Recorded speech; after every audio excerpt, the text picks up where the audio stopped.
Waiting for. Good evening, everybody. Good evening. Welcome to the ETHS December 11th, 2023 Board of Education meeting. Can we have a roll call, please? Here. Here. Here. Here. Here. Thank you. The first item on the agenda is written communication. Dr. Davis, do we have any written communication? We have no written communication this evening. Okay, thank you. All right, the next item is items for information. It is the Certificate of Achievement for Excellence in Financial Reporting for the Annual Comprehensive Financial Report. Right on time, Woohoo! Kendra. Right on cue. She knew. Which way you want to do this? You want to go? You want me to go? Do you have the script? Go ahead. She's like scripts.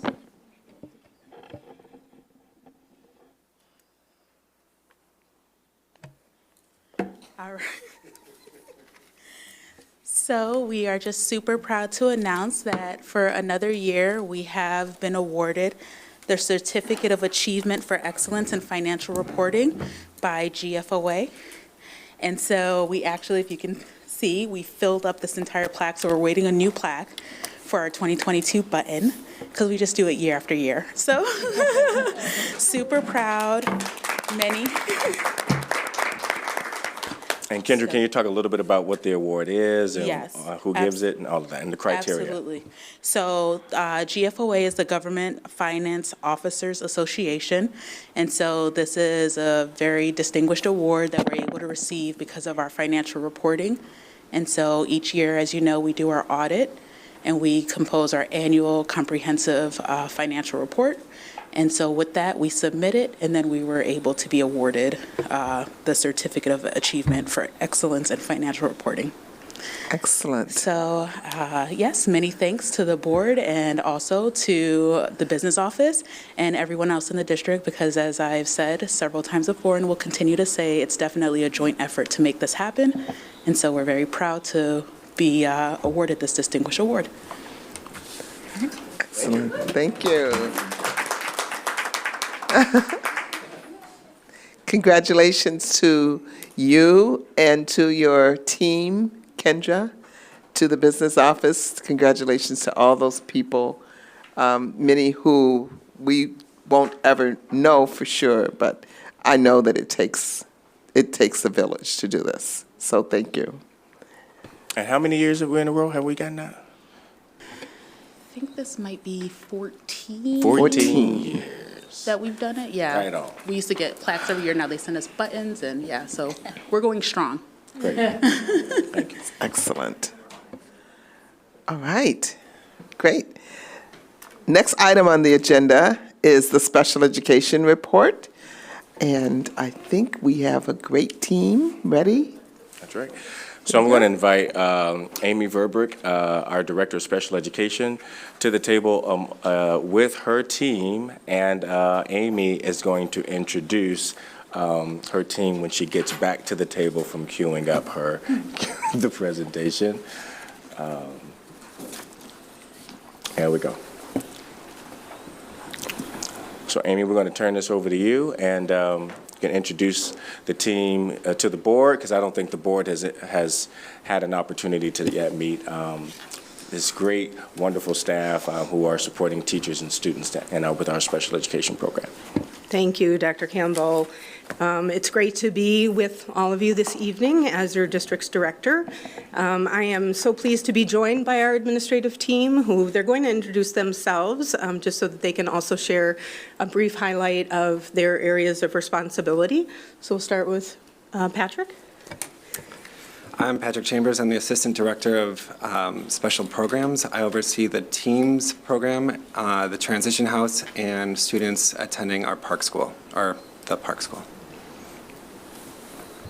Hello, good evening. I'm Millicent Griffin. I am the Assistant Director of Instruction. My responsibilities consist of district collaboration, IEP compliance,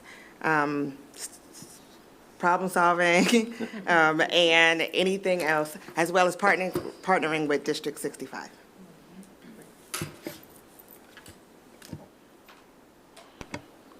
Hi, good evening. I'm Jamie Reinhardt. I'm the Special Ed Department Chair.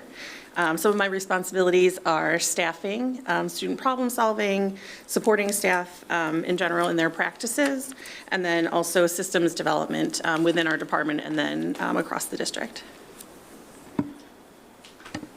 Hi, I am Tennille Tarrant. I'm the Assistant Director of Operations.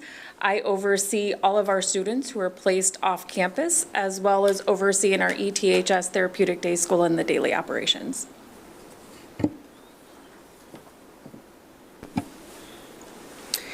So we are really thrilled to be able to share with you an overview of our department's great work, in particular in response to our alignment with the board's goals.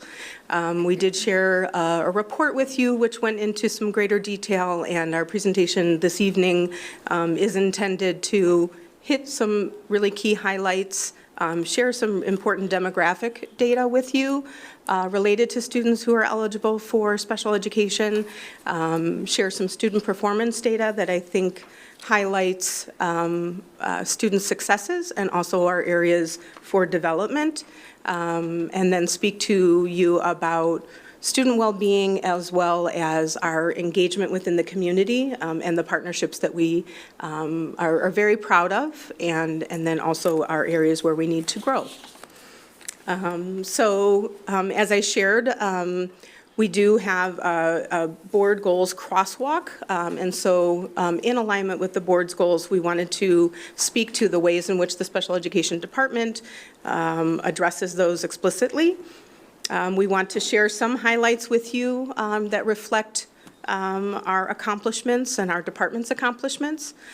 Certainly focusing on equitable and excellent education. And again, that's where we do want to speak to our student demographics so that we can identify any trends that exist related to eligibilities for special education, really highlighting the elements of prevention that are in play, and multi-tiered systems of support.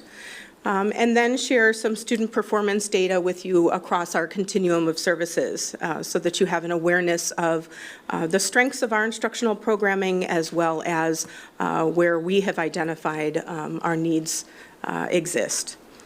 Then we'll speak to student well-being and how we provide for that through the IEP process, as well as in our partnership with other departments across the district. And again, illustrate for you the various community partnerships that we have been facilitating, as well as where we see some needs.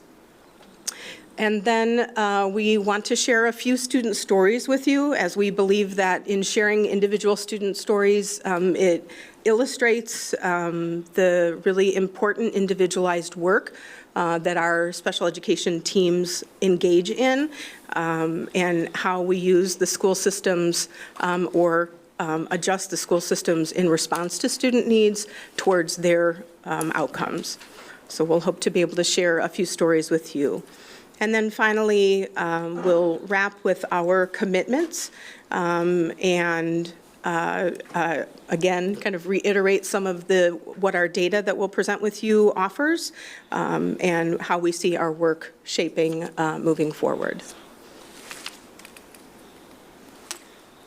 So again, this was in the report that we previously shared, but this is just kind of a visual to articulate the different aspects that we're going to speak about this evening. And again, it is not fully comprehensive, but it does address the 4 goals explicitly. Some of the highlights around student performance that we want to make sure you're aware of are the following. In terms of transition planning and skill development, we currently have 31 students in 13 on-campus work experiences. So again, working early and often around provision of these opportunities for students through job coaching and strength-based partnerships to develop those soft and technical skills to make them ensure that they have the workforce readiness skill development that they need. We have 16 students in 10 community-based employment sites.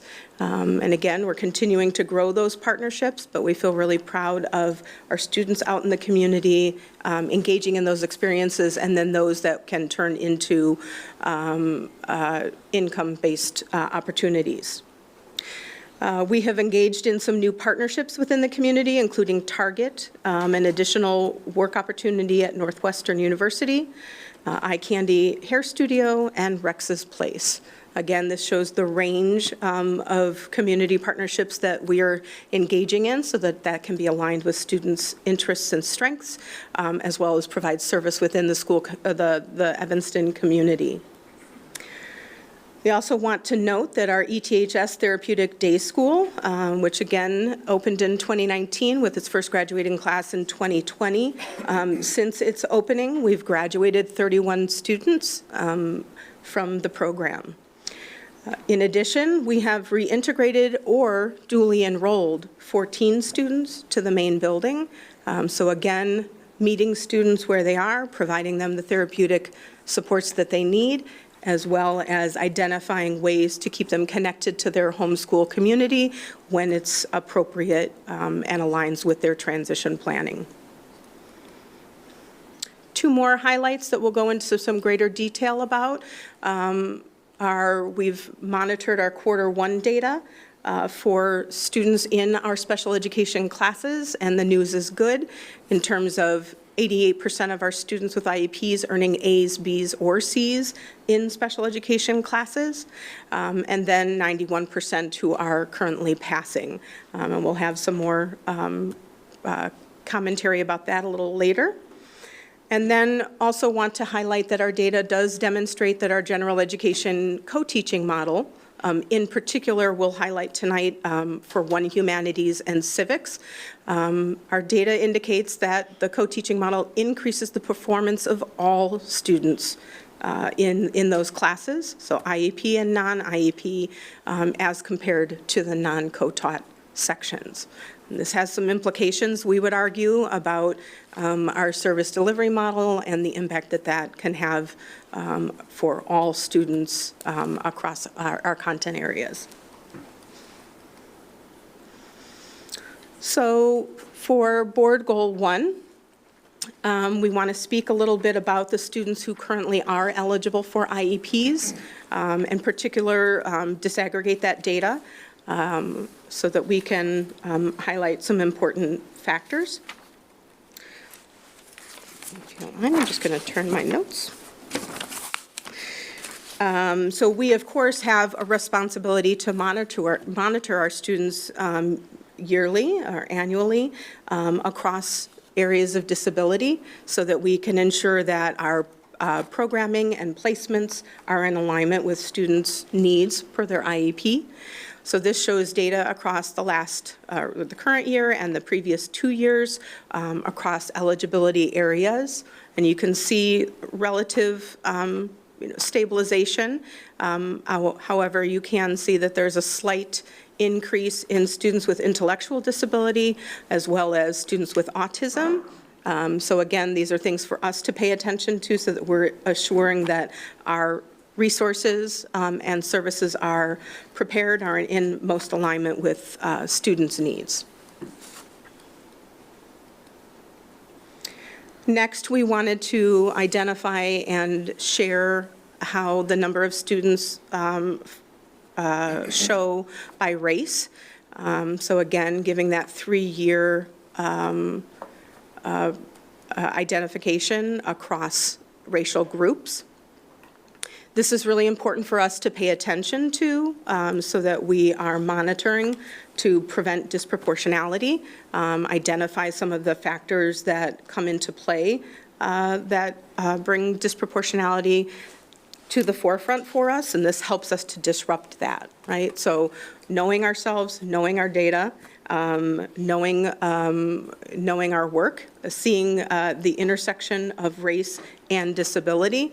These are all pieces that are important and critical for us as the administrators in special education to bring to our larger leadership team to talk about those aspects of what has led to identification for special education, what factors of prevention can we continue to explore and develop.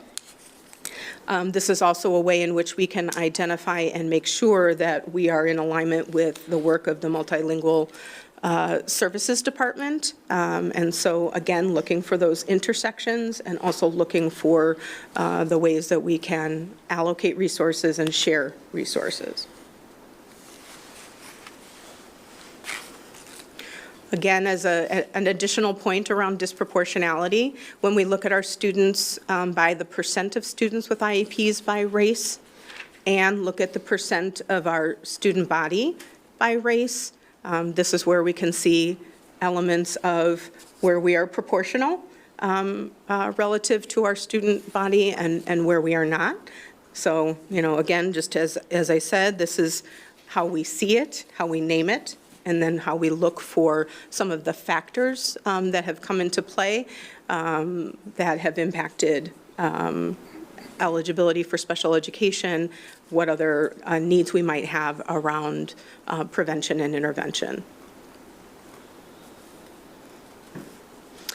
And again, speaking to that intersection, this is another way for us to look for trend data. So again, looking at areas of disability and then looking at the intersection of students' racial background.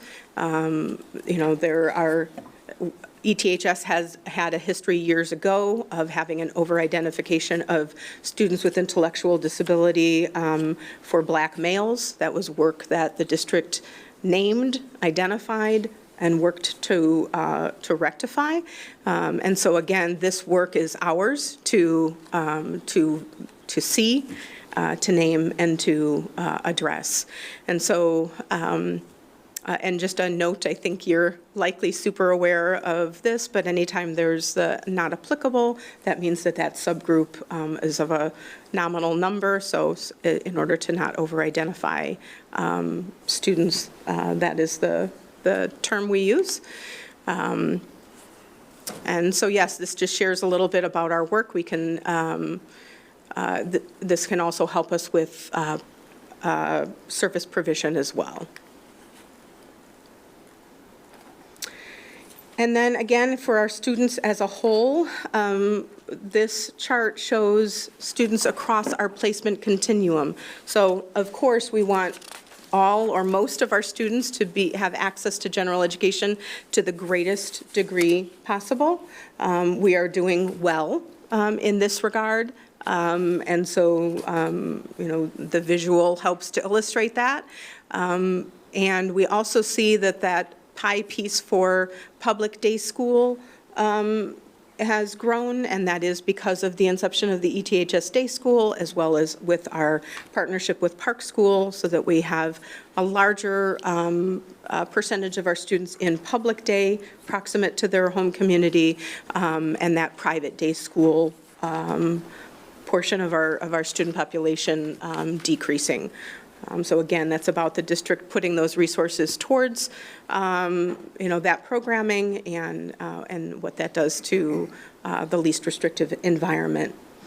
Just want to make note that for our students who currently are residential, most of those students are out of state residential. And there's lots of implications for that, but most importantly, the range of programming that is available outside of the state of Illinois. There is a very small piece of this pie that's not visible, and that is the one student who is not visible but is in a residential program in the state of Illinois. So. And next, we want to speak a little bit about the Therapeutic Day School.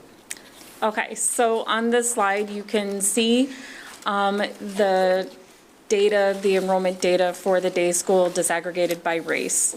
As you can see, it's consistent with a little growth with the African-American population and a decrease in the Hispanic population.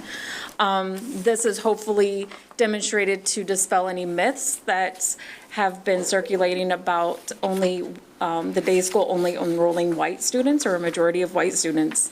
And it's pretty similar amongst every race. So this table does demonstrate the enrollment of students who are off campus, either public, private, or residentially placed by race. As you can see, this, if you go back to the previous slide, this is very proportional to the ETHS student enrollment. So we're very proportional in the types of students that we do send off campus. So now we would like to share some data points in regards to performance data to give you a perspective of our service provision. Jamie? So we'll start with me turning on my microphone. So the co-taught general education environment, we currently offer 15 graduation requirement courses in a co-taught model. Our goal is to offer co-taught in the graduation requirements at a minimum, and depending on staffing, sometimes we have electives. We currently have a total of 24 sections of co-taught, which is a special education teacher partnering with the general education teacher for the duration of the class. So as Amy spoke to previously, in school year 2023, we did take a snapshot, and students with an IEP, this slide is for co-taught classes 2020, 2021, and 2022, showing that students are performing well in those classes, earning an A, B, or C, given that more supportive environment. Students with an IEP who may not typically be able to have the support to access a general education class, rather than being in a more restrictive environment in a special education instructional class.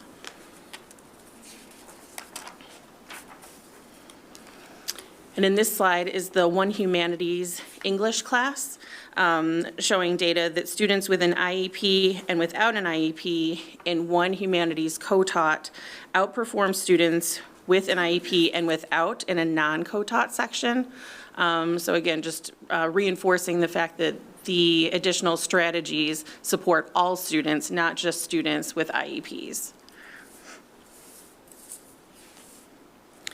And then an additional slide regarding data in this civics class, similar, that students with and without IEPs in a co-taught class outperform students with and without IEPs in a traditional class with one teacher and gen ed teacher. I think it's really important to lift the achievement of these students in co-taught, because as a district, we are working toward building everyone's capacity, right? All staff's capacity in inclusionary practices. So really being able to see, students for who they are, what their needs are, and being able to respond to that, and having the skills to be able to respond to that, thereby increasing the student achievement.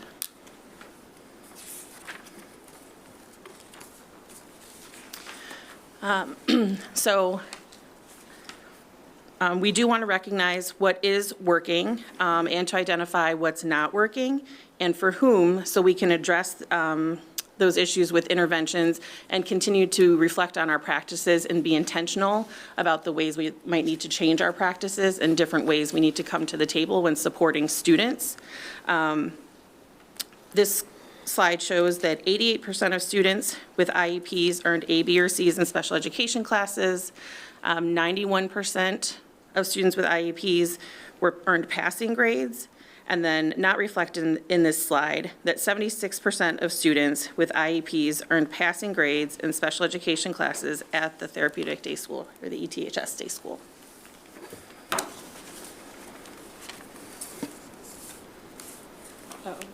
Oh. Well. Do we need to move them? Oh, okay. There we go. Just just a minor snafu. I'm gonna not move my finger. It's always scary. The screen goes to I'm like, there's only I talked too long. only 4 buttons, so no, we're gonna be real careful.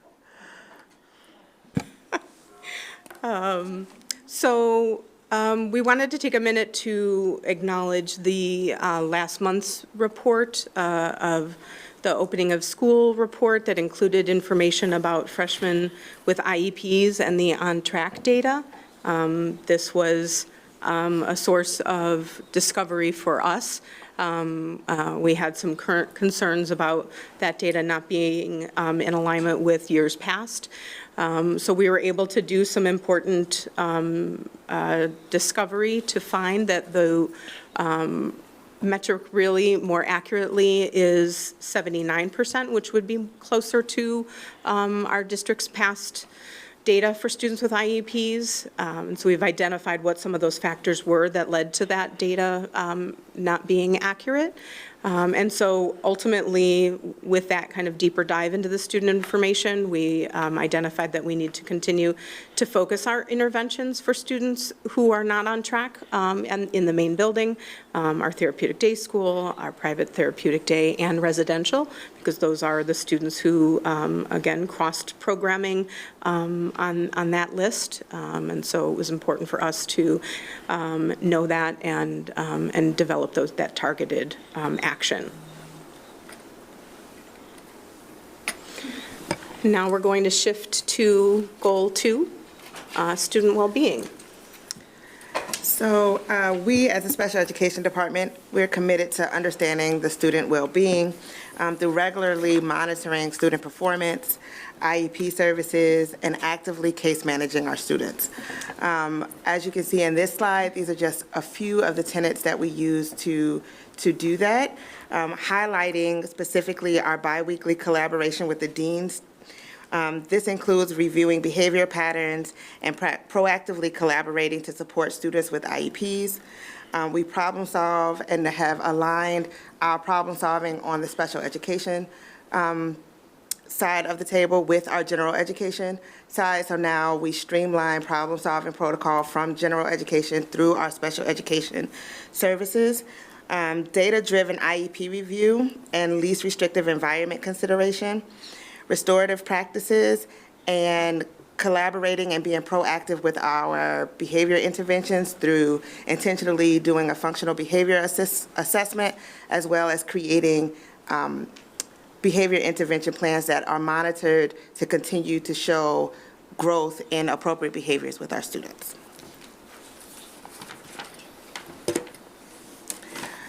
This slide shows our positive improvements in students with IEPs extracurricular activities. From last year, 31% of our students with IEPs participated in extracurricular activities. So far, we're at 44%. And then with student engagement, we went from 49% to 71%. So we're happy to see that we are including our IEP students in our extracurricular activities and being able to support them through not just what we're doing in school, but what we're doing and how we're supporting them outside of school. So our family engagement, this is another one of my babies. We had a special education information night that we just had December 7th. We had about almost 30 families show up virtually to hear how we transition our 8th grade students from District 65 to ETHS. I participated in the incoming freshman information night. I met few parents at that meeting to inform them of the special education night and how we work our articulation meetings. We encourage our freshmen to come to the incoming freshman course request nights. Our IEP articulation meetings start in January. That goes from January to about March and April. This is also a place and time where we engage with District 65 so that we can plan and have our initial conversation about transition planning for us, for ETHS. So we work with District 65 to start planning early how we transition our students in. And then our transition information series.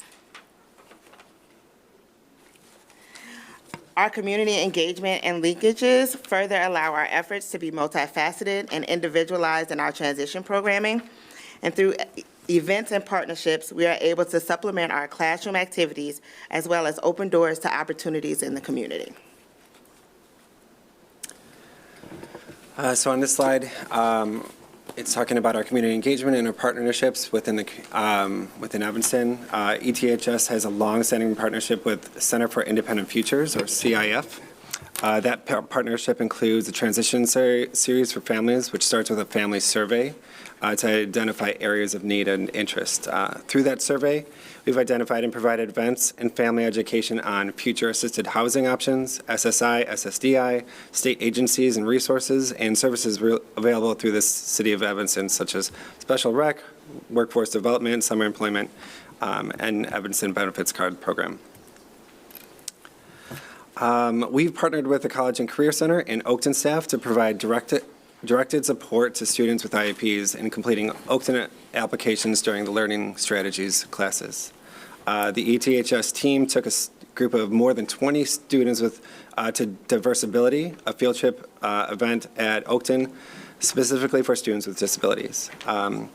Events like these are coordinated in tandem with ongoing post-secondary education, vocational training, and independent living support through the use of our transition and vocational coordinator and our transition specialists. Among our community partners are some highlighted here are DRS Secondary STEP Transitional Experience Program, which is a STEP contract. We have 20 open cases amidst 31 students accessing paid vocational training, like we said earlier. New business partners, like we said, were Northwestern University, Target, Eye Candy's Hair Studio, and Rex's Place. And we'd like to acknowledge our productive and collaborative relationship with Evanston CASE.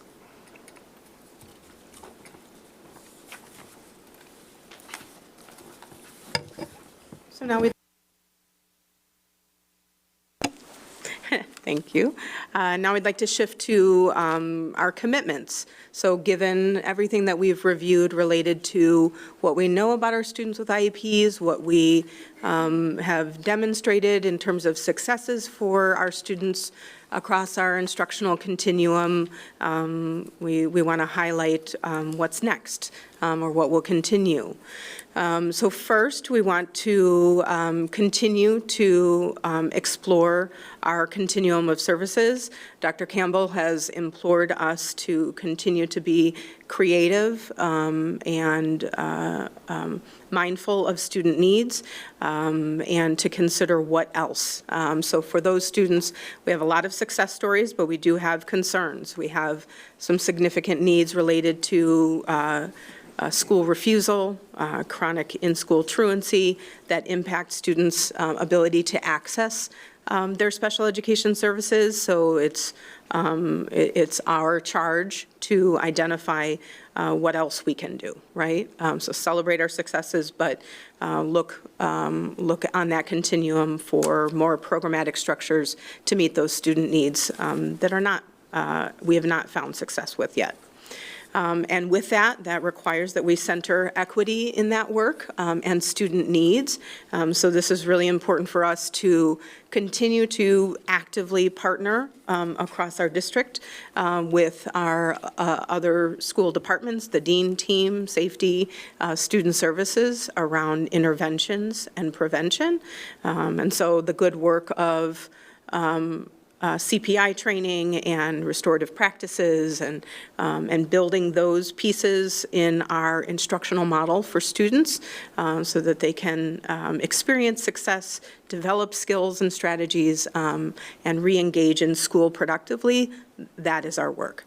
That also includes the inclusionary practices commitment. You know, we have been a district that has been committed to co-teaching for many years. Which is, we know, a strong support from the board around that and around that resource allocation. We still have work to do around ensuring that our students with IEPs have access across general education settings, because we know that that connects to their post-high school outcomes in terms of seeing themselves within the school community in a greater way. This also includes partnering with our multilingual services department, because we do have a significant portion of our students who are duly identified, and so therefore it is our charge to increase the complexity of the work that we're doing there instructionally and supporting those students and their well-being and their engagement in school. And then, in terms of interventions, this just means that the toolbox needs to continue to grow. We need to refine it.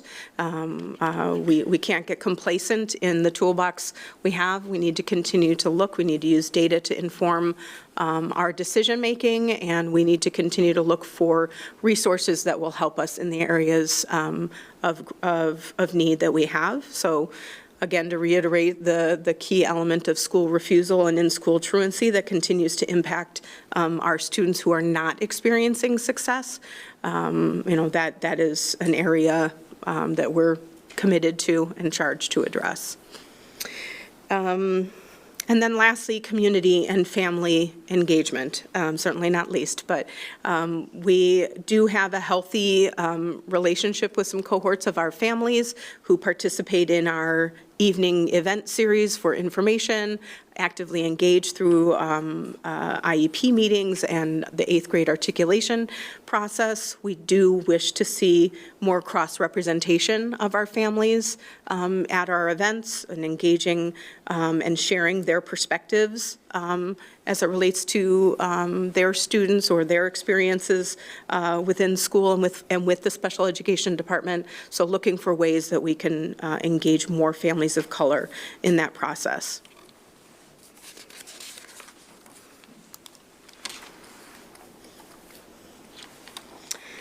And as I mentioned, we do want to share a few student stories with you because I think that they really highlight some of the highly individualized work of the special education department. First, we want to speak about a student who is in our TEAMS, which is our low incidence disabilities program, focusing on life skills and transition-based outcomes. A student who identifies as a Black female. She is in her final year at ETHS through the transition program. When she began in 8th grade, she was a student who, she does have an intellectual disability. She had our most supportive programming upon entry to ETHS. She had transportation services to ensure her safe arrival and departure from school, and many related services. After 2 years within that supported programming, she moved into more general education and more of our instructional classes, so increasing her rigor and access to general education. And through that time, then really identified some of her areas of strength and passion, which involved children, and a whole host of other things, some entrepreneurial skills that she had developed. She went on to experience a variety of vocational experiences through her job coaching and work-based learning experiences, which then transitioned to her time at the Transition House. From there, she had some transportation training, so she learned how to independently engage in the community through public transportation, which allowed her to get to her work site, which was at Robert Crown in their daycare center. And they have since, after having that structured experience, have invited her or asked her back to work as an employee of the setting. And so she accesses that program or her workplace independently. She's matriculated through our course sequence in special education and now is gainfully employed. She, again, has not set limits on her development and has now enrolled in driver's education at ETHS, and so she's taking that mobility and that independence to the next level, studying so that she can earn her driver's license. So just wanting to share, that kind of story with you. And then I think Jamie has another story for you. So I have the privilege of sharing with you the story of a student who was found eligible for special education services during their sophomore year. This student had no services or support plans in place during their K-8 schooling, and they were a freshman during the 2021 academic year while we were remote. During the height of the pandemic, this youth experienced multiple traumatic events, and when we returned to in-person learning, the student's family and the ETHS team began having concerns about their functioning and their lack of success. The student was brought to their grade level student support team, but did not significantly respond to the interventions or problem-solving efforts. And at the end of their sophomore year, a case study was completed and the student was found eligible for special education services. By this time, they had earned just over a semester's worth of credits, so by the end of their sophomore year. At the beginning of their junior year, in consideration of their overall functioning, they were enrolled in special education classes in the self-contained environment. It is more restrictive, but it also, that environment provides for students to access additionally modified curriculum to support their academics and learning success, fewer transitions between classes, the safety of a smaller and more stable learning community, and the opportunity to develop more in-depth relationships with staff and peers. Given their engagement in this smaller and more supportive environment at the end of their junior year, the student had earned a full year of academic credits and was able to recover credits from previous years. In their senior year, the student consistently expresses their commitment to graduating on time. They consistently attend school. Their discipline referrals have decreased over previous years. They're more readily engaging with staff and developing trusting relationships. The student's high school journey has not been without trial, but they have persevered in part, I believe, because of staff who care about their success, and they've continued to problem solve around the student and really focus in on what their needs are. And I think that the commitment of staff and the student's family have allowed them to grow in self-love, which I think is evident in working with the student. All of this to say that we don't always get to see the impact on a student, right? And the student did go through like student services, problem solving, case study, and trying to figure out what interventions we have for a student, what's working, what's not. Can be hard because when we look at more restrictive environments, it's always, right, like not knowing if it's the right thing, but it's just nice to see a success story and not just for the data to show it, but to really see it and see how the student has changed.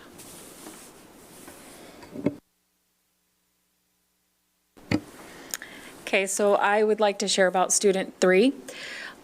He began high school in a private therapeutic day school during the height of COVID. In 2020.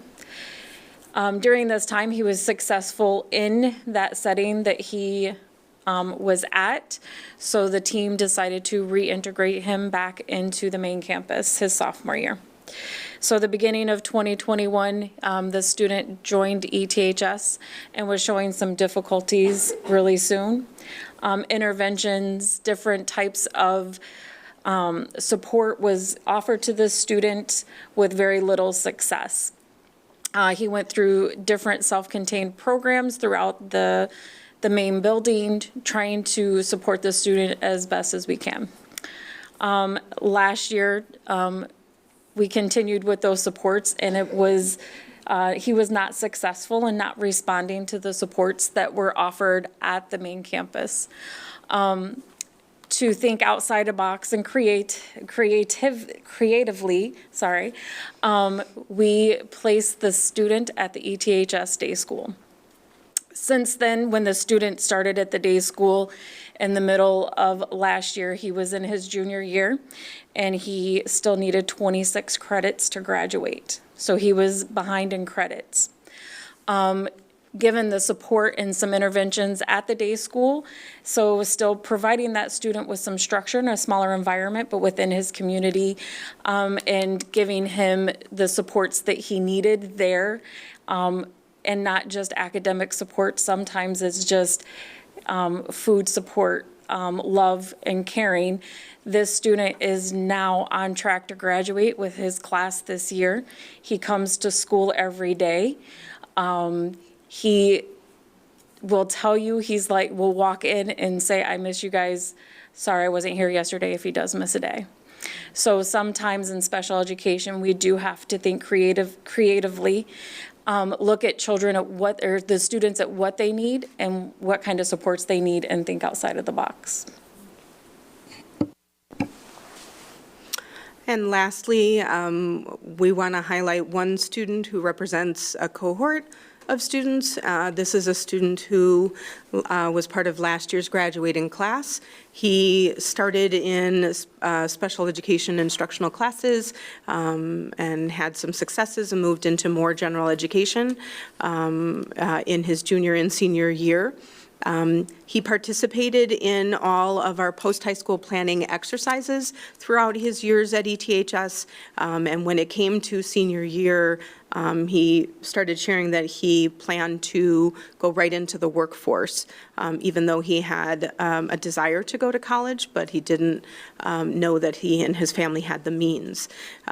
We utilized that opportunity to engage with the Division of Rehabilitative Services to make sure that there was an intake, again, also with many other students, but, and it was through that process of shepherding the case management from ETHS case management to DRS that the family learned of the ways that he was eligible for services and funding to support his education, and he's currently attending NIU. So and he's one of 9 students that we know of with IEPs last year who successfully completed that kind of liaison to DRS case management to then access those services through that agency support.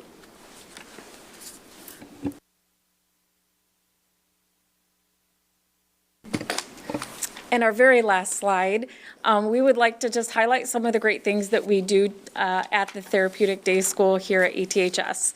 So our geometry, job skills, and our art class do many different projects, including reclaimed furniture projects.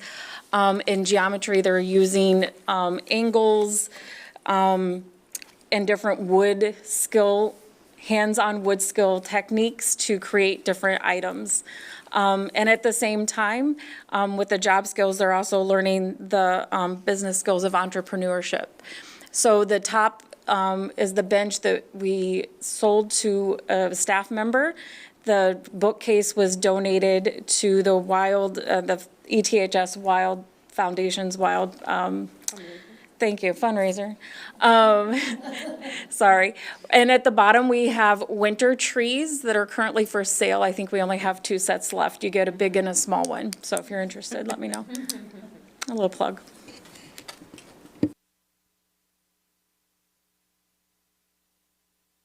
Did it again. And so we've reached the end. We just wanted to share some acknowledgements to those who helped us put this presentation together for you this evening. So Dr. Levy, Nicole Johnson, and Liz Schrader, who are our transition coordinator and transition specialist, who helped us to highlight all of our transition work. The ETHS Therapeutic Day School staff and students so that we could highlight their good work, and of course our dedicated special education department staff. And we thank you. Thank you. Thank you. Thank you for that presentation. I really, truly believe that special education is probably the most influential department in a district, because you touch every single department eventually. So those teachers, I would say, are some of the best teachers we have, because they have to be, you mentioned creative, and they have to think out of the box.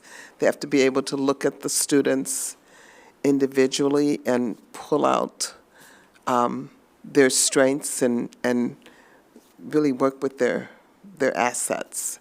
So, so I really just appreciate all of you for your job, and I know how important and time-consuming and how much thinking goes behind that.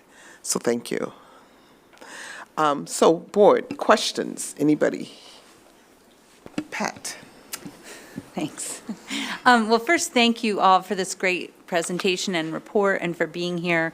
You know, we look at special education students through different angles, and it's nice to really have this comprehensive, sort of thoughtful, here's who we are and what we're doing. So thank you for doing that.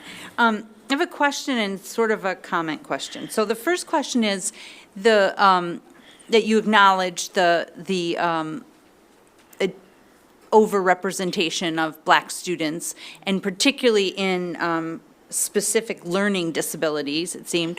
And I just wonder if you can just talk a little bit more about that. We only had a couple years' data, which is fine, but I wonder if you've seen, even if it's slow, if you've seen more of an improvement over a longer period of time. And you know, what are you what are your thoughts on this? What are you doing to figure it out more? What are you doing to intervene in better and more effective ways? I just want, you know, to hear a little bit more about your thinking around that problem, because this is a problem we see across the district. And, you know, obviously we're interested in everybody's perspective on how they're addressing this major concern. Yes, thank you for that. So there's many things that are coming to my mind in response to that. And I would say, first and foremost, is thinking about our partnership with District 65 and thinking about kind of the integration of instructional practices around intervention when we see that students are not meeting learning targets. Because I will say that when we monitor our data for those students who are becoming initially eligible for IEPs when they come to ETHS, it is not in the area of specific learning disability often. They often come to us already eligible in that area. We see more around emotional disability, other health impairment as it relates to student well-being factors for our identification or initial identification of students with specific learning disability. So that's just a factor. So I'm sorry, just let me be clear. Oh. So you're saying that when they come from District 65, they're more likely to have a specific learning disability categorization versus when you're starting with a student, there's more of a, well, I don't want to put a word on it, but more emotional, some of the more broad, not so narrow. Is that what you're saying? I just want to be clear. Yes, and I think, yes, I am saying that without specific data in front of me, but Right. knowing that what our work is in order to develop or to determine a student has a specific learning disability, there has to have been, you know, multi-tiered systems of support for students early and often. There has to have been significant progress monitoring and intervention prior to that disability being identified. And so I just know that that is you know, the good work of District 65 in terms of monitoring student need and identifying students for IEPs, because I'm not over it. I can't speak to those factors, but I do know that the law requires that we progress monitor and exhaust interventions before considering a student with a specific learning disability, right? So that's why I say the piece about really partnering with District 65 about intervention across reading, writing, and math for those areas, so that we ensure that instruction is aligned with need and that we don't over-identify. We do, however, have students who move into the district, and then we might find them initially eligible. And so again, we have to work with the baseline that they come in with, right? And make sure that we are being responsive in provision of instruction and then interventions to help to mitigate those gaps. So we did have a pretty significant influx of students transfer into the district this year even. So I know that that's also a factor for us, particularly around students with learning disabilities at this later age in terms of that identification. The second thing I wanted to say was that the commitment slide that you had, I really liked a lot of what was on there. And I want to second what Dr. Campbell has urged you to do, which is to be the creative and start with the student, not with the disability or not with the category of students. We've all been, well, you all are much younger than I am, but we have a long history in special education of putting students in boxes and leaving them there. And what I'm hearing is that you're not doing that, or you're moving towards, obviously you want to support the student from where they are, and there are disabilities that require specific interventions, but being more creative and more, what does this person need, as opposed to identifying them as their special need, I think is critical. And so I really want to second what Dr. Campbell has pushed you on, because, what we do here, we're just about the budget and the policy. And so how do we as a board support you to be more creative? Is it staffing? Is it family support? Is it community relations? Is it curriculum? What is it that you need more help with that we as a board can be supportive of? I think this is really important to making sure that when you look at that one student and that student needs things, that you have that in your toolbox, as you called it. And so we want to be supportive of you. I'm sure I can speak for my colleagues, that we want to be supportive of you to build that box in a way that's creative and supportive of our kids. So we'll push you on that, as Dr. Campbell is. Absolutely, and we appreciate that, and we accept the charge.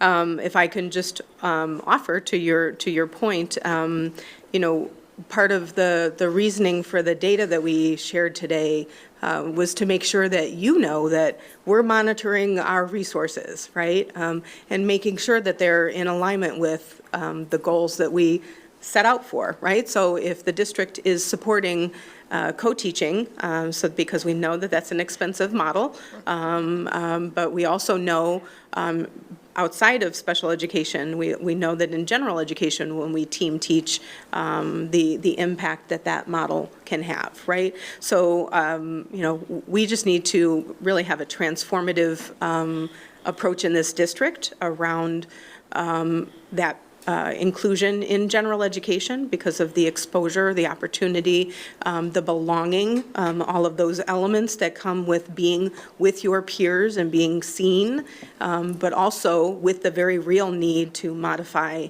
and accommodate students' true disabling conditions that impact their access, right? So we're really looking for a shift in our culture. We're grateful for what we've been able to do, but we have work to do in general education to support all students. Thank you. Thank you. Other questions? Leah? Sure. So I wanted to say that I just wanted to say one thing, and then I have a couple questions. And that is, I was really excited to see the increase in the data on an increase in student engagement in terms of more involvement in extracurricular activities and school events. And I think that, that's so important for any student's sense of belonging in the school. And I think that in the past, that sometimes has been a concern for our students with IEPs. And so I'm glad to see that, and I wanted to make sure that I mentioned that. Actually, you kind of already spoke to what I was going to ask about, which was with you pointed out and celebrated the success of both students with IEPs and with no IEP in co-taught classes.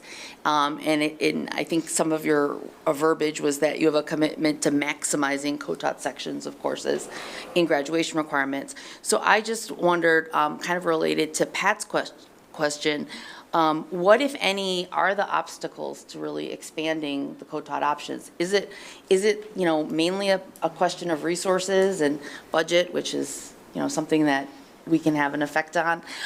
Or, what is it? What would it take to reach that commitment? Yes, thank you. I mean, I would definitely say it's a human resources allocation, right? We have tried to the greatest degree possible that for each section that we support in special education, that we, ensure that we have 1 to 2 sections in general education, so that we have the opportunity for students to move from a more restrictive setting into general education where we can. But we also are stewards of the district's budget, and so when we're allocated staff based on our student to staff ratio, we have to make difficult decisions, right? Related to, can we afford to allocate towards co-teaching, or must we provide this more supportive setting? So those are real questions. There are also real responsibilities on our end in terms of how we allocate our staff.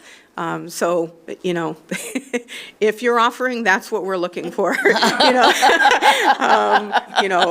because we know that the greatest gain that we can make is giving more students access in general education, but we know that that's not easy. And so it is that human allocation who can be responsive to students in the moment that is where we're going to get the traction. And then I just had another question. I know that, with one of the main, priorities for the school in general being post-secondary planning and that kind of thing, what do you feel like, could you just say a little bit more about, like, what are you, in terms of your creative, out-of-the-box approach, in terms of transition planning for students with IEPs? Is that something that there's been some changes or new ideas, or what's happening with that? Just a little bit more information. Sure.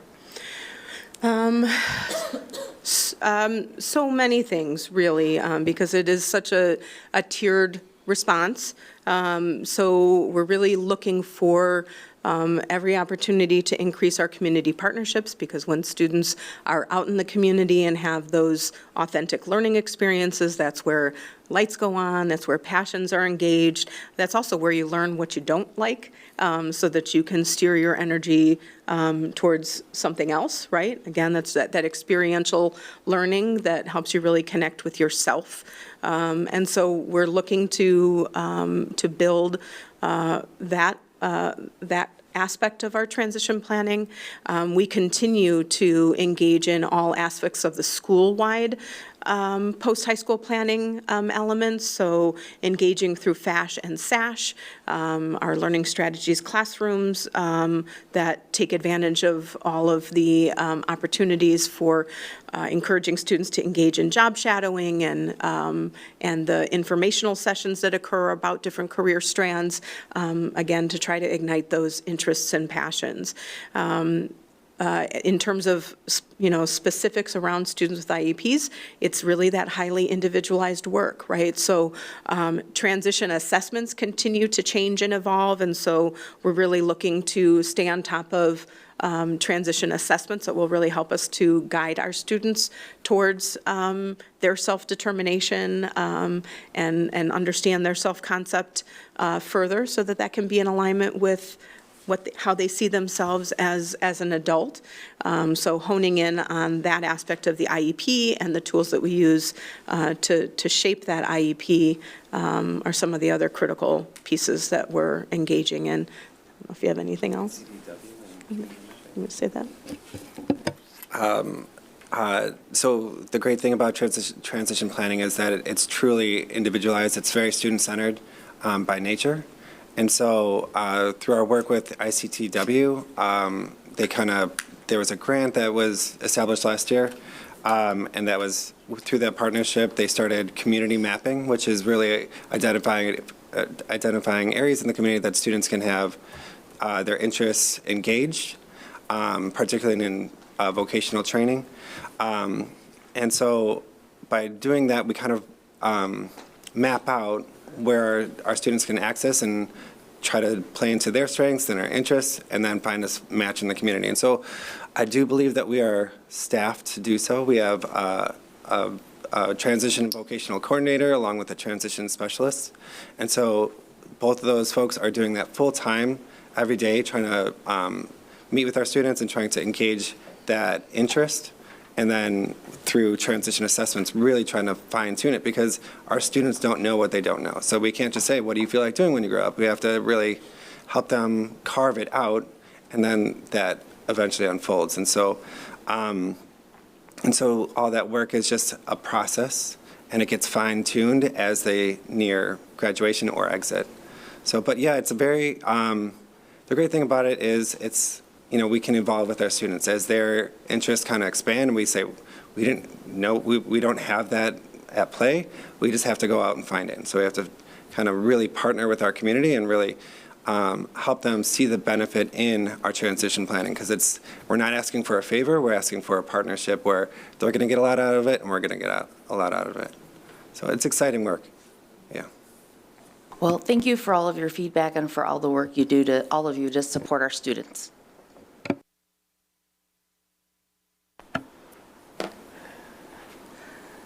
So once again, I just want to tell you how much I appreciate your work. One really quick question I had, can you talk just a little bit about that transition from District 65 to the high school? I know that, and it makes sense, that most of the kids that come are identified in District 65. They've been there longer, and most of the students are identified when they are younger. But so can you just kind of talk a little bit about that process and how that happens? How the articulation happens? Yes. Is that what you mean? Oh, Yes. thank you. So, so we've really been working the last several years on our relationship with our counterparts in District 65, and then there's been change in roles and things of that nature that can have an impact. And so I think one of the takeaways I have from, that communication and the articulation that we have is we share some general information with our colleagues around student performance at ETHS as a form of kind of like delving into the successes and the challenges, so that can be food for thought as they're engaging in student problem solving as well. So almost kind of interrogation Right. of the pathway for students, right? Is how I would describe that, and using that as a source of future prevention, right? And so the other thing we do is we share resources. So, we've been talking about the nature of school refusal and how that has shown up in both settings. And so we're trying to share what we're learning so that we have some continuity in terms of programmatic approaches and interventions. So really looking for the ways that we can, while we know the developmental levels of students are different at those stages, there certainly are tools in the toolbox that can cross over and carry over. So looking for that continuity.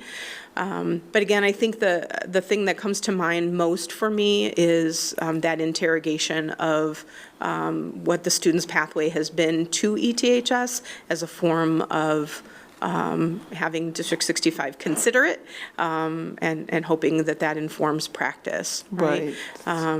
So I hope that answers your question. Yeah, because it goes both ways, right? That it's important for us to understand the pathway and what students are experiencing when they're in District 65, what's worked, what patterns have been established, and then it's important for District 65 to understand what we do when they come here and how our instructional strategies and methods and are all working together here, so they can kind of help with that planning. Exactly.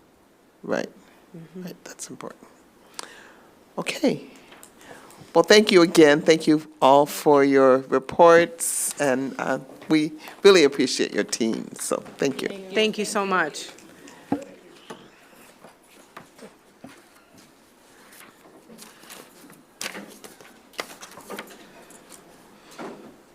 All right. So, go back to the agenda. The next item on the agenda is comments from the public. Dr. Davis, do we have Yes. any comments? Yes, we do. Let me read my introduction to public comments. We have 3 people signed up for this evening's comments. Speakers who have signed up for public comment will be invited to address the board for up to 3 minutes.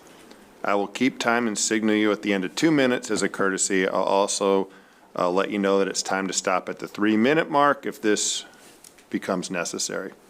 Speakers are asked to come forward to the lectern right here. Please state your name and address. Public comments generally pertain to school district matters, but comments about any individuals are expressly prohibited. This means no names. Please understand that the Board of Education does not respond to public comments, but will listen carefully and will follow up as the board deems appropriate. So our first public comment this evening is from Imani McFadden, and I don't know if Imani is still here. She left, okay.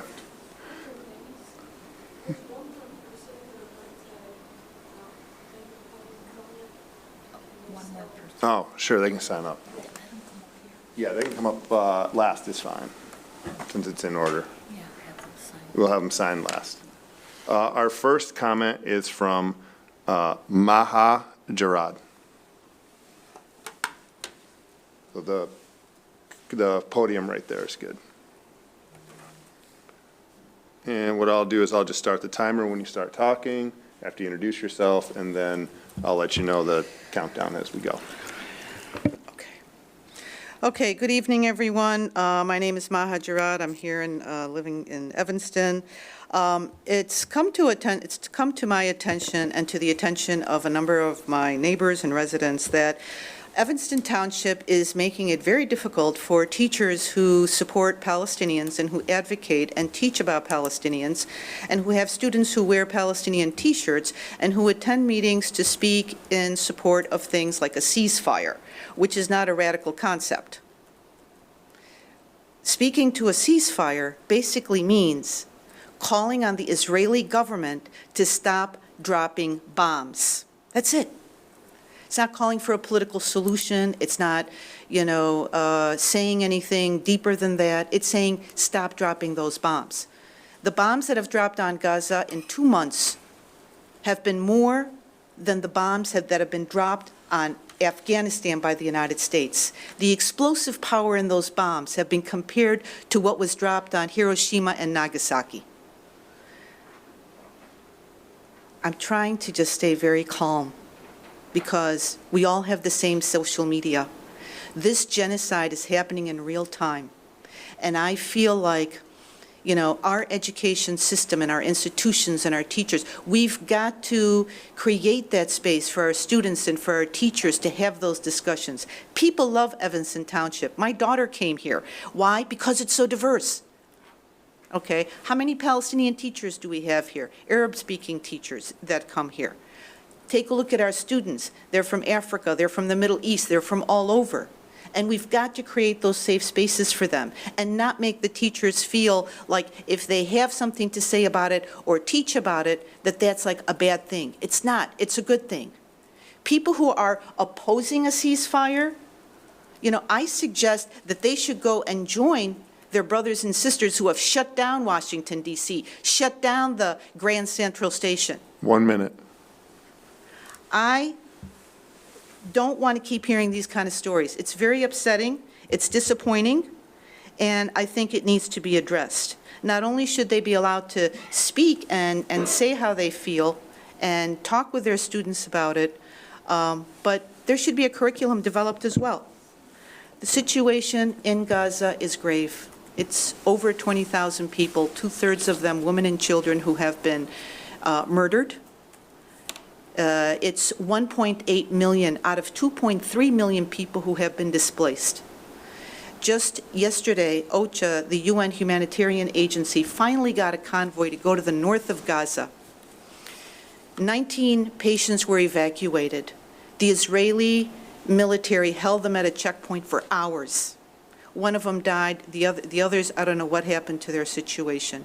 They stopped a paramedic, beat him, interrogated him. Their war crimes are for the whole world to see.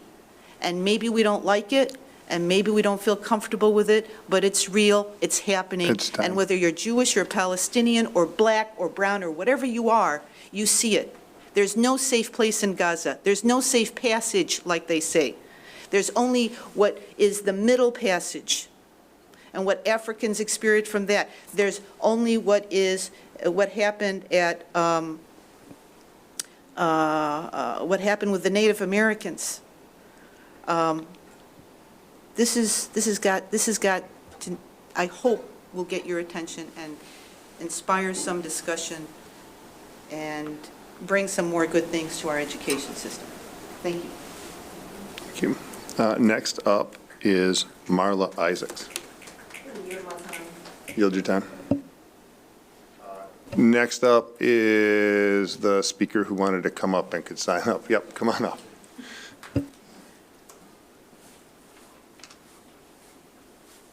Yeah, if you just print neatly there, I can introduce you.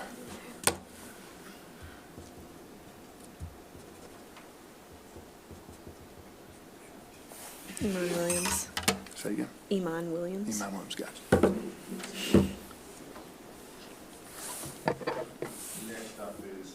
Sorry. Next up is Iman Williams.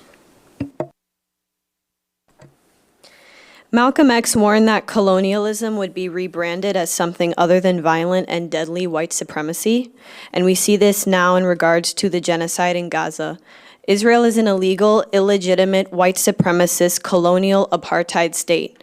There are a number of not just white Jewish individuals, but Jewish organizations like If Not Now and Jewish Voices for Peace who encourage the public to not conflate Judaism with colonialism and Zionism.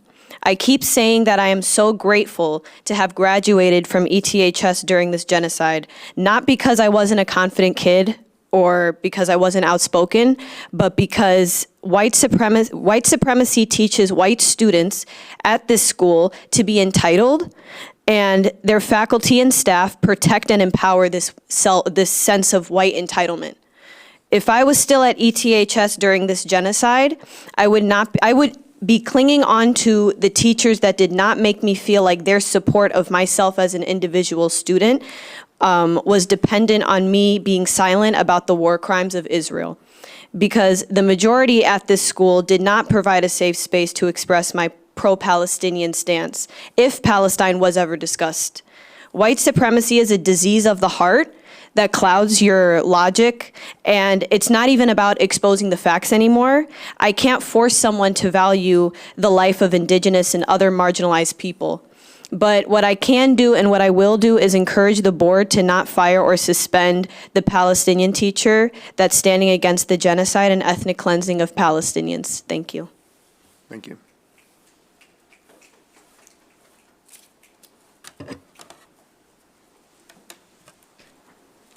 There is no further public comment this evening. Okay, thank you. All right. Next item on the agenda, we have FOIAs. 1, 2, 3, 4, 5, 6, 7, 8.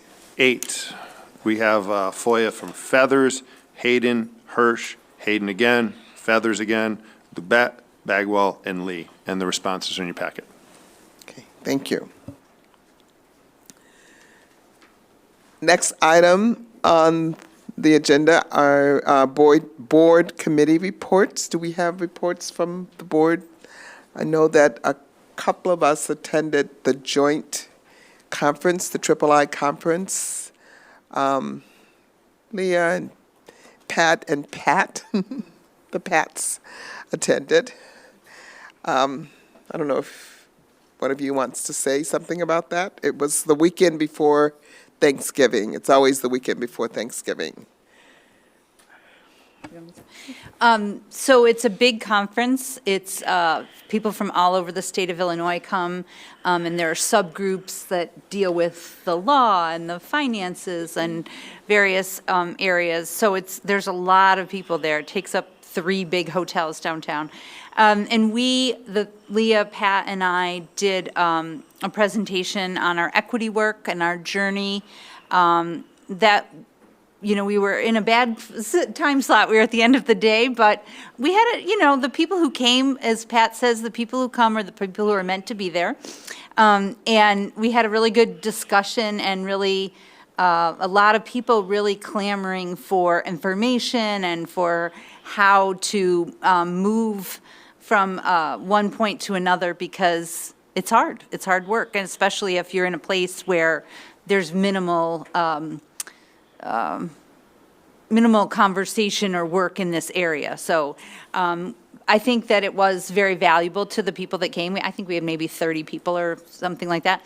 So I thought that was really a very positive thing, and we got a lot of good responses from people that were interested in our story. And there were other sessions. There were a couple good keynotes. But generally, I would say that the thing that I enjoyed the most was working with people who wanted to hear more about what we were doing and sort of helping them to see how they might take something from our story and use it back home. So, I don't know, Leah, you might have add to that. I don't really have anything different to add. I concur with what you've said. Nice. I think that that I've noticed, because I tend to go to this conference, there are a lot of all school board members, so there could be like 4,000 school board members. So imagine that. That's a lot of people, a lot of school boards. And each year, I'd say over the last 2 or 3 years, there's been more conversation about equity and more interest about equity.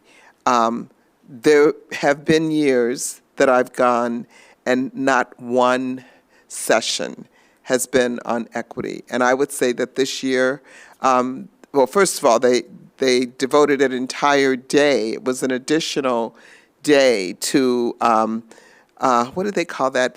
Superpower. Equity is my superpower. And that was good. I liked the structure of that. And then there was a keynote speaker who spoke about equity.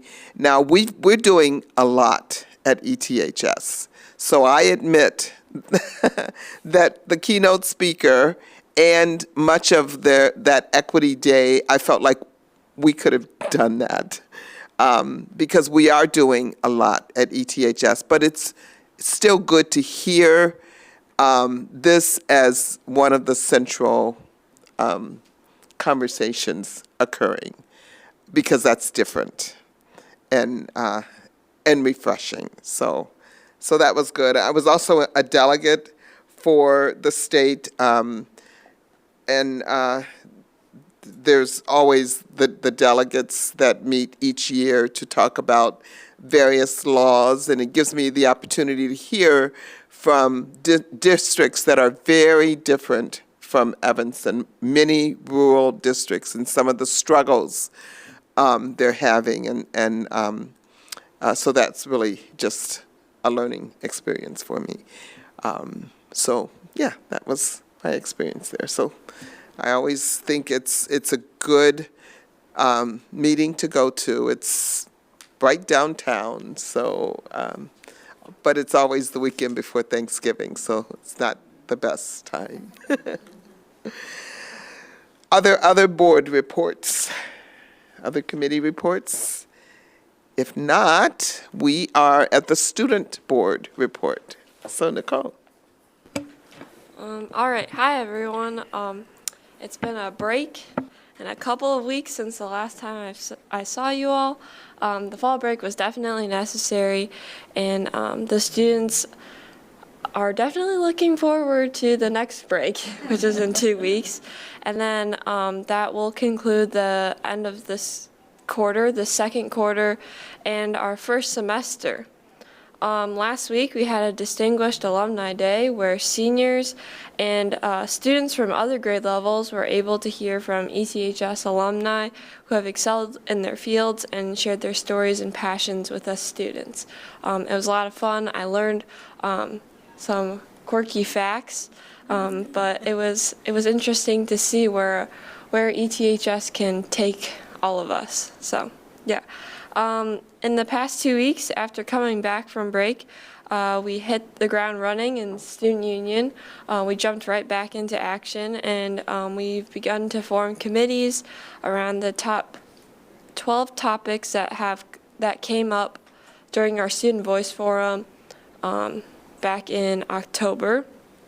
And then we are reaching out to other student organizations like eTown Sunrise and Team ASAP to begin implementing some of the changes students have said they would like to see. Tomorrow, we are going to be having ETHS's first ever anti-racist workshop, where students will be participating throughout the day and engaging conversations centered around race.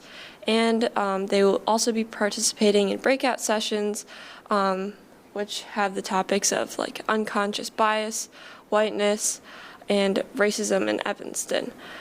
This is something that students are looking forward to, as students have been the center of all this planning. There's been a lot of student voice input, so we're all really excited to see what this brings us and where we can take it in the future. So that concludes my report. Thank you. Thank you. I'll be interested to hear how that goes tomorrow. Thank you. All right, Dr. Campbell. Good evening. So as I'm going to begin my superintendent's report, December is always a busy time of year, and as we end second quarter and wrap up the first semester, and hopefully enjoy holiday celebrations with those we love, this month has been very busy and has been no different, and I want to share a little bit about some of the things that have been happening at ETHS. First, I want to thank all of the students and staff who participated in our listening spaces in November and December. Dr. Kinsey and I held 4 listening space sessions. We held listening spaces for listening spaces to support students and staff who have directly experienced Islamophobia, as anti-Palestinian, anti-Muslim, anti-Arab sentiments.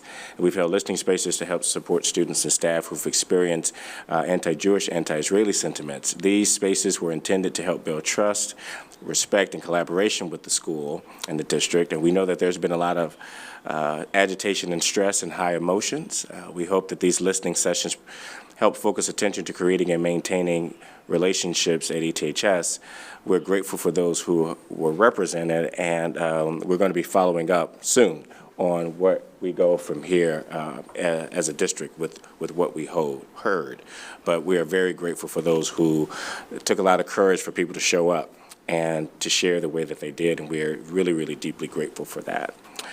All of our freshmen, sophomores, and juniors are already planning for the next school year as we kicked off the course request process this month. Students who are meeting with their counselors to review their course request options, and we encourage families to also look at the course information for the 24-25 school year. Incoming freshman students and their families also have an opportunity to be a part of the course process by attending one of the course request nights in January. Please check your email, everyone, and the website for details and reach out to Student Services Department if you have any questions. Course selection is always really exciting because there are lots of great electives and things here at ETHS to take. Last week on December 4th, we held our annual Distinguished Alumni Awards program. And I want to thank our board and the Alumni Association for honoring 6 of our alumni, ranging in the time span from the class of 1916 to the class of 2011. Our class of 2024 Wildcats had a chance to hear from several honorees, and I hope they can see themselves in the inspiring stories that were shared with them, and you can check the website for the details of that event. In addition, last week we also held Empty Bowl to raise awareness about food insecurity and support organizations that fight hunger in this community. This year's event raised more than $3,000, so thank you to the Community Service Club for leading this effort in collaboration with the Arts and Innovation Department, Operations, Student Activities, and Nutrition Services. I had the chicken noodle soup. It was really good. And I bought a couple bowls. So thanks to our Human Resources Department this year for sponsoring the cost of the staff to receive the soup lunch.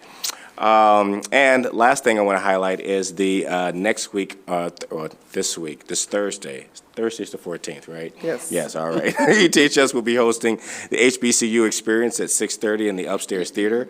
Current ETHS students and their families are invited to join us for this special event that is organized by our Student Services Department in partnership with our Evanston Black Advocacy Network. Best-selling authors of The Black Family's Guide to College Admissions, Serene Brown and Timothy Fields, will engage in a conversation surrounding the topics of their book. The annual HBCU panel will follow their discussion. And finally, I want to wish all of the students and staff and families a restful and restorative winter break. We surely need it. Students and guardians should check their email or the website for early dismissal scheduled next week. ETHS winter break begins Friday the 22nd, and classes will resume on Monday, January 8th, 2024. Thank you all. 2024. Wow. It's amazing. Where does time go? All right. Thank you. Be careful. All right. So we are at action items. The first item is the adoption of the 2023 tax levy.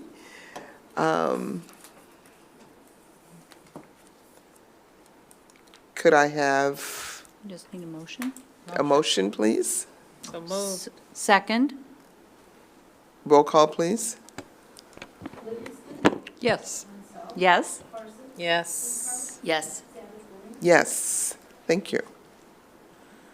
Okay, the next item is resolution authorizing supplemental property tax levy to pay the principal of and interest on outstanding limited bonds of the district. So I- moved. Second. Roll call, please. Yes? Yes. Yes. Yes. Yes. Okay, next item is the consent agenda, which consists of minutes for the closed session meeting from 11/13/23, pardon me, and minutes from regular meeting from 11/13/23. Right, is that all? Mm-hmm. Yeah. It's very short. So moved. No, keep going. Bills. Okay. Okay, approval of bills, treasurer's report from September, and the personnel report. So that's all together, yeah. So moved. Second. Roll call, please. Yes. Yes. Yes. Yes? Yes. Okay, the next item is old and new business. Is there any old or new business that folks want to lift? Okay, if not, I too want to just wish everybody, I know, Gretchen, hold on. I just want to wish everybody a safe and healthy winter break and holiday season. And Wait, before you do, can I say one quick thing? you can, So I went to the alumni dinner, don't get mad. I went to the alumni dinner, and all I want to say is, in a few years, we're going to be watching those students be honored as alumni. It was amazing. Those kids were fabulous, and I was very, very honored to be even the small part of ETHS, so thank you. that's good, that's good. Okay, that was quick. All right. Okay, could I have a motion for adjournment? So moved.